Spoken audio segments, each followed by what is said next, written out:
So we have some different types of volcanoes as well, right? The appearance of a volcano depends on two factors: the type of material that forms the volcano and the type of eruption that actually occurs.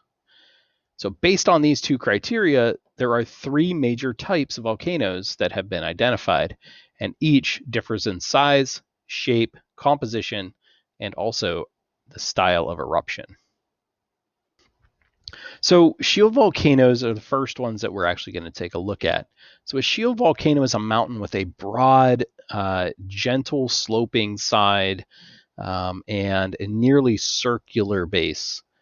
So shield volcanoes actually form when layers of lava accumulate during these non-explosive eruptions, right? So you just get this flow of magma out of the vent, and obviously it solidifies on the surface, creating layer after layer after layer of this kind of liquidy lava.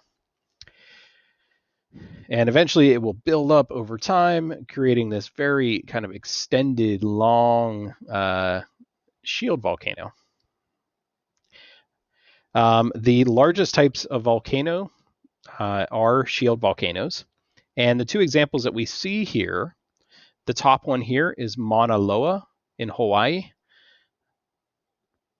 All right, the big island of Hawaii. It is a shield volcano.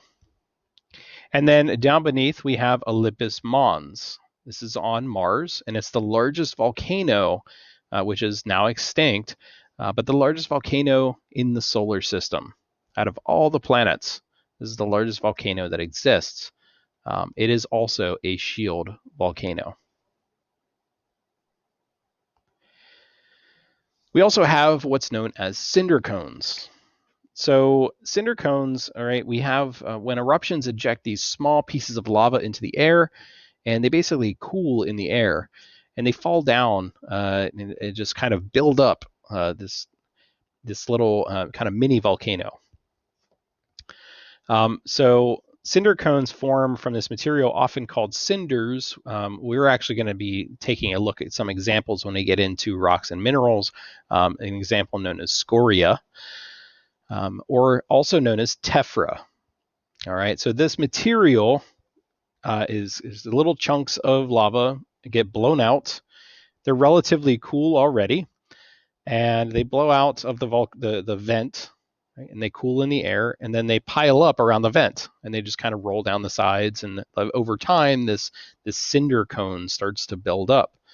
So cinder cones have usually very steep sides and are generally pretty small. Most of them are less than 500 meters tall. Cinder cones are commonly found on or very near much larger volcanoes. So around the base of a large volcano, you can often find cinder cones. So volcanologists have actually identified nearly 100 cinder cones on the flanks of Mauna Kea, which is a shield volcano, the main shield volcano on Hawaii.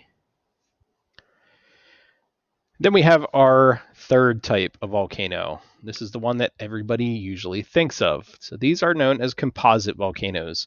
So composite volcanoes are formed of ash layers and hardened chunks of lava from very violent eruptions, alternating with layers of lava that ooze down the slope before solidifying.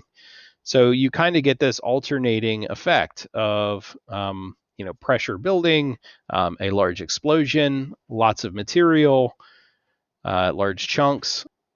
And then the next time around, we don't really have a violent eruption because there's not enough material on top to block all of that pressure. So it's going to allow lava to kind of flow out more freely, and then it will cover the surface. And over time, that lava builds up, creating more of a cap and keeping that pressure in. That pressure builds. We have another eruption. And so on. So a very more violent eruption.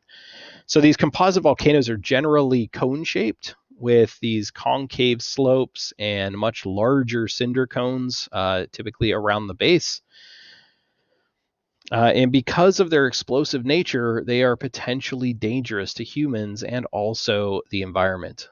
So some examples of these are Mount Augustine in Alaska, and several in the Cascade Range of the western U.S., such as Mount St. Helens and Mount Rainier.